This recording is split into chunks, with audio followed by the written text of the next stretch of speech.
کیا آپ کی زندگی میں بھی کوئی ایسا موڑ آیا ہے جہاں آپ بالکل اکیلے اور خالی ہاتھ رہ گئے ہوں؟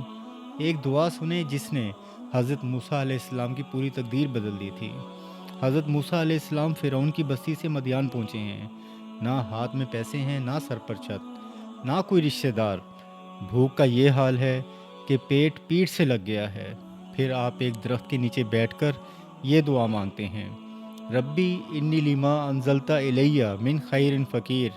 اے میرے رب، تو جو بھی خیر میری طرف نازل کرے میں اس کا محتاج ہوں، فقیر ہوں۔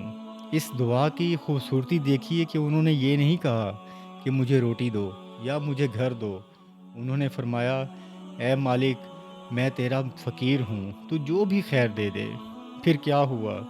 اللہ نے اس ایک دعا کے بدلے انہیں گھر بھی دیا، روزگار بھی دیا اور ایک بہترین شریک حیات بھی دی۔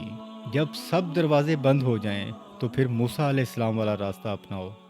اگر آپ بھی اللہ کی خیر کے محتاج ہیں تو کمنٹ میں یا کریم لکھیں۔